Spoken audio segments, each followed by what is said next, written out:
بسم اللہ الرحمن الرحیم۔ السلام علیکم پیارے دوستو، آج ہم پڑھیں گے زنا سے بچنے والے ایک بزرگ کا سبق آموز واقعہ۔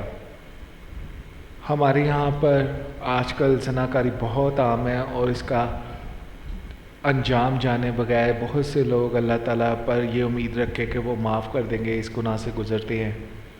اور ایک وہ بزرگ ہیں جنہوں نے اپنی جانیں گنوا دی لیکن گناہ کا تصور بھی نہیں کیا، تو یہ ہمارے لیے ایک مثال ہے۔ تو ہمیں اللہ تعالیٰ توفیق دے ان سب نیک لوگوں سے کچھ سیکھنے کی۔ تو چلیے پڑھتے ہیں اور کچھ سبق سیکھتے ہیں اس سے۔ حضرت ابن عباس حضرت کعب بن احبار سے نقل کرتے ہیں کہ انہوں نے بتایا کہ بنی اسرائیل میں ایک صدیق اول درجے کا ولی تھا جو عبادت میں منفرد مقام رکھتا تھا۔ یہ ایک عرصے تک اپنی خانقاہ میں عبادت کرتا رہا۔ اس کے پاس روزانہ صبح شام بادشاہ وقت حاضری دیتا تھا اور اس سے پوچھا کرتا تھا کہ آپ کی کوئی ضرورت ہے؟ تو وہ جواب دیتا، اللہ میری ضرورت کو خوب جانتا ہے۔ اللہ تعالیٰ نے اس کی خانقاہ پر انگور کی ایک بیل اگا دی تھی جو ہر روز ایک انگور اٹھاتی، یعنی ایک انگور لگتا۔ یہاں پر رک کر یہ سوچنے کی ضرورت ہے جو ضرورت مند ہوتے ہیں اگر کوئی ان کی مدد کرتا ہے تو جب بھی انہیں کوئی مددگار ملتا ہے تو وہ نہ جانے کیوں مگر مچھ کی طرح سے منہ کھول لیتے ہیں اور ان کو گدھوں کی طرح نوچنا شروع کر دیتے ہیں۔ ان کا اللہ تعالیٰ سے توکل ہٹ جاتا ہے۔ جس اللہ تعالیٰ نے اس مدد کو بھیجا ہوتا ہے وہ اس پر اطمینان اور شکر نہیں کرتے بلکہ اسے نوچنے میں مصروف ہو جاتے ہیں، اور پھر جو مددگار ہوتا ہے وہ بھی تھک کر چلا جاتا ہے۔ تو ہمیں اس بات کو سمجھنا چاہیے، اگر ہماری زندگی میں کوئی ضرورت پوری کر رہا ہے، اگر وہ کسی ضرورت کے وقت کام آ رہا ہے تو خدا را اس کو نوچے نہیں، اس کے لیے دعا کریں اور اس میں خوش رہیں جو اللہ تعالیٰ نے اس کے دل میں ڈالا ہے اور اس کے ذریعے سے آپ کو وہ مل رہا ہے، تو اس کے لیے خیر و برکت کی دعا کریں تاکہ اس کی بھی زندگی آسان ہو، تاکہ وہ اوروں کی اور آپ کی زندگی بھی آسان کر سکے۔ آمین۔ جب اس کو پیاس لگتی تو وہ اپنا ہاتھ آگے بڑھاتا تو پانی ابل پڑتا تھا اور یہ اس پانی کو پی کر پیاس بجھا لیتا تھا۔ اس طرح ایک طویل عرصہ گزر گیا۔ ایک مرتبہ اس کے پاس مغرب کے وقت ایک عورت گزری جو نہایت حسین و جمیل تھی۔ اس عورت نے پکار کر کہا کہ اے اللہ کے بندے، تو اس بزرگ نے کہا لبیک۔ یہ سن کر وہ عورت کہنے لگی، کیا تمہیں تمہارا رب دیکھ رہا ہے؟ اس نے فرمایا کہ وہ اللہ ایک ہے، قہار ہے، دلوں کے اسرار سے واقف ہے اور جو قبروں میں ہے ان کا اٹھانے والا ہے۔ عورت یہ سن کر کہنے لگی، مجھ سے میرا شوہر دور ہے، اس لیے مجھے ایک رات کے لیے اپنے پاس ٹھکانہ دے دو۔ بزرگ نے یہ سن کر اس عورت سے کہا کہ اوپر آ جاؤ۔ وہ عورت اوپر چڑھ گئی اور اس بزرگ کی خانقاہ میں پہنچ گئی۔ وہاں پہنچنے کے ساتھ ہی اس عورت نے اپنے جسم سے کپڑے اتار پھینکے اور ننگی کھڑی ہو گئی اور اس کے سامنے اپنا ننگا بدن ظاہر کر دیا۔ یہ منظر دیکھ کر اس بزرگ نے اپنی آنکھیں بند کر لی اور فرمایا، تو تباہ ہو جائے، اپنے آپ کو ڈھانپ لے۔ یہ سن کر اس عورت نے جواب دیا، تیرا کیا جاتا ہے، اگر تو آج رات مجھ سے فائدہ اٹھا لے۔ تو بزرگ نے سن کر اپنے نفس سے مخاطب ہو کر کہا، اے نفس، تو کیا چاہتا ہے؟ نفس کہنے لگا، اللہ کی قسم میں تو فائدہ اٹھاؤں گا۔ یہ سن کر بزرگ نفس سے مخاطب ہو کر کہنے لگا، تو تباہ ہو جائے، کیا تو گندھک دوزخ کے کپڑے مانگتا ہے، آگ کے پٹ مانگتا ہے، میری عرصہ کی عبادت ضائع کرنا چاہتا ہے؟ پھر کہنے لگا، ہر زانی کی بخشش نہیں اور اس کا عذاب مٹنے کو نہیں۔ میں ڈرتا ہوں کہ اللہ تعالیٰ مجھ پر ایسا ناراض ہو کہ پھر کبھی راضی نہ ہو۔ لیکن اس بزرگ کے نفس نے اس کو اس عورت کے متعلق خوب بہکایا۔ تو بزرگ نے نفس سے مخاطب ہو کر پھر کہا، میں تیرے سامنے دنیا کی چھوٹی آگ پیش کرتا ہوں، اگر تو اس کو برداشت کر لے تو تو سب کچھ برداشت کر سکتا ہے اور پھر تو اس لڑکی سے نفع حاصل کر سکتا ہے۔ حضرت کعب بن احبار فرماتے ہیں کہ اس بزرگ نے یہ کہنے کے بعد دیا، جسے ہم چراغ بھی کہتے ہیں، کو تیل سے بھر دیا اور بتی کو موٹا کر دیا۔ اس منظر کو وہ عورت بھی دیکھ رہی تھی اور اس بزرگ کی اپنے نفس سے گفتگو بھی سن رہی تھی۔ پھر اس بزرگ نے چراغ کو جلانے کے بعد اپنا ہاتھ اس جلتی بتی پر رکھ دیا۔ یہ بتی جل رہی تھی لیکن اس بزرگ کے ہاتھوں کو نہیں جلاتی تھی۔ دیکھ کر بزرگ چیخ کر کہنے لگے تجھے کیا ہے، جلاتی کیوں نہیں؟ تو وہ بتی اس کا انگوٹھا کھا گئی یعنی جل گیا، پھر اس کی انگلیاں کھا گئی، پھر اس کا ہاتھ کھا گئی۔ منظر دیکھ کر اس عورت نے چیخ ماری اور دنیا سے کوچ کر گئی۔ پھر اس بزرگ نے اس عورت کے جسم کو اس کے کپڑوں سے ڈھانپ دیا۔ جب صبح ہوئی تو ابلیس نے چیخ کر کہا اے لوگو، فلاں بیٹی سے فلاں شخص نے زنا کیا ہے اور زنا کرنے کے بعد اس کو قتل کر دیا ہے۔ چنانچہ جب یہ خبر بادشاہ تک پہنچی تو بادشاہ اپنے لشکر اور رایا کے ساتھ سوار ہوا اور عبادت خانے تک پہنچ گیا جہاں وہ راہب عبادت کیا کرتا تھا۔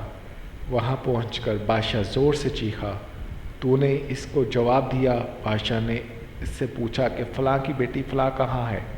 اس نے کہا یہیں پہ میرے پاس موجود ہے۔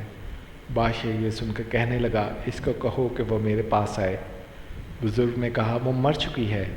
یہ سن کر بادشاہ کہنے لگا چونکہ وہ زنا کے لیے رضامند نہیں ہوئی، حتیٰ کہ تو نے ایک جان کو قتل کر دیا جس کو اللہ تعالیٰ نے حرام قرار دیا ہے۔ پھر بادشاہ نے غضبناک ہو کر اس عبادت خانے کو گرا دیا۔ دیکھیے وہ شیطان ہی اس عورت کو اس نیک بندے کے پاس لایا، پھر اس شیطان نے ہی شور ڈالا اور اسے پکڑوایا غلط الزام میں، اور اسی شیطان کی کرتوت کی وجہ سے عبادت خانے کو بھی گرا دیا گیا۔ تو اس میں ہمارے لیے سیکھنے کے لیے کتنا کچھ ہے اگر کوئی سیکھنا چاہے تو۔ خیر آگے بڑھتے ہیں۔ تو اس کی گردن میں زنجیر ڈالی اور اسے گھسیٹا گیا اور عورت کی لاش کو وہاں سے اٹھا دیا گیا اور اسے عبادت خانے کو گرا دیا گیا۔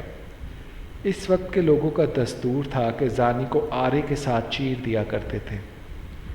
اس کا ہاتھ جو رات کے واقعے میں جل گیا تھا اس نے ہاتھ کی آستین میں چھپایا ہوا تھا اور وہ اس واقعے کی حقیقت کسی کو نہیں بتا رہا تھا۔ چنانچہ آرے کو اس کے سر پر رکھا اور جلادوں کو حکم دیا گیا کہ آرا چلا دو۔ چنانچہ حکم ملتے ہی جلادوں نے تعمیل کی اور آرا چلا دیا۔ جب آرا اس کے دماغ تک پہنچا تو اس کی آہ نکل گئی۔ اللہ تعالیٰ نے جبرائیل علیہ السلام کی طرف وحی نازل فرمائی کہ اس کو کہو کچھ نہ بولو، میں تیرا صبر دیکھنا چاہتا ہوں۔ اس کے صدمے نے میرے عرش برداروں کو، میرے آسمان کے مکینوں کو رلا دیا ہے۔ مجھے میرے غلبے اور جلال کی قسم، اگر اس نے دوسری مرتبہ آواز نکالی تو میں آسمانوں کو زمین پر گرا دوں گا۔ چنانچہ اس نے دوسری مرتبہ آہ نہیں نکالی اور نہ کوئی بات بتائی، حتیٰ کہ اس حالت میں اس کا انتقال ہو گیا رحمۃ اللہ علیہ۔ چنانچہ جب وہ فوت ہو گیا تو اللہ تعالیٰ نے اس مردہ عورت میں روح ڈالی جو اس کا عمل دیکھ کر دنیا سے کوچ کر گئی تھی۔ تو عورت نے لوگوں سے مخاطب ہو کر کہا اللہ کی قسم یہ مظلوم ہو کر فوت ہوا ہے، اس نے زنا نہیں کیا تھا اور میں ابھی تک کنواری ہوں۔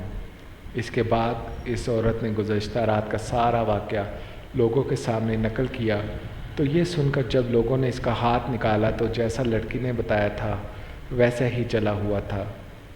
یہ دیکھ کر لوگ کہنے لگے کہ اگر ہمیں علم ہوتا کہ اصلی حقیقت کیا ہے تو ہم بھی اس کے جسم کو نہ چیرتے۔ وہ دو ٹکڑے ہو کر زمین پر گر پڑا اور لڑکی بھی جیسے پہلے مردہ تھی ویسے ہی ہو گئی۔ پھر ان دونوں کو دفنانے کے لیے قبریں کھودی گئیں تو اس میں کستوری، عنبر اور کافور کی خوشبوئیں مہک رہی تھیں۔ اللہ تعالیٰ نیک بندوں کی قبریں یوں ہی مہکاتے ہیں۔ آگے بڑھتے ہیں تو پھر ان کا جنازہ پڑھنے کے لیے ان کی میتوں کو لایا گیا تو ان کو آسمان سے کسی نے منادی دی صبر کرو یہاں تک کہ فرشتے ان کا جنازہ پڑھ لیں۔ اس کے بعد لوگوں نے ان کا جنازہ پڑھا اور دفن کر دیا۔ پھر اللہ تعالیٰ نے ان کی قبر پر چنبیلی کو گایا اور لوگوں نے ان کی قبر پر تختہ دیکھا جس پر لکھا ہوا تھا شروع اللہ تعالیٰ کے نام سے جو بہت بڑا مہربان اور رحم کرنے والا ہے۔ اللہ عز و جل کی طرف سے اپنے بندے اور اپنے ولی جس کو دوست بھی کہتے ہیں کی طرف سے میں نے اپنے عرش کے نیچے ایک ممبر لگوایا اور اپنے فرشتوں کو گواہ بنایا کہ میں نے جنت الفردوس کی 50,000 عورتوں سے اس ولی کا نکاح کیا اور میں اپنے فرما برداروں اور مقربین کو ایسے ہی انعام و اکرام سے نوازتا ہوں۔ سبحان اللہ، اس واقعے کو پڑھ کر ایمان تازہ ہو جاتا ہے کہ اللہ تعالیٰ نے اپنے بندوں پر کتنا انعام فرمایا کہ جو اس کی اتباع کرتے ہیں اس کے لیے کامیابیاں ہی کامیابیاں ہیں۔ اللہ کے اس ولی نے دنیا میں اللہ تعالیٰ کی خاطر اپنے نفس کی اتباع نہیں کی، جس کی وجہ سے وہ رب کا مقرب بن گیا۔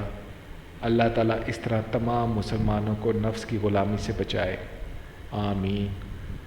اس واقعے کو پڑھ کر یہ سبق ملتا ہے کہ نفس کی اتباع کبھی نہیں کرنی چاہیے، کیونکہ نفس انسان کو ہمیشہ عیش و عشرت اور غلط خواہشات کا دل دادا بناتا ہے، اور پھر نفس کے باعث انسان جہنم کی طرف چلا جاتا ہے۔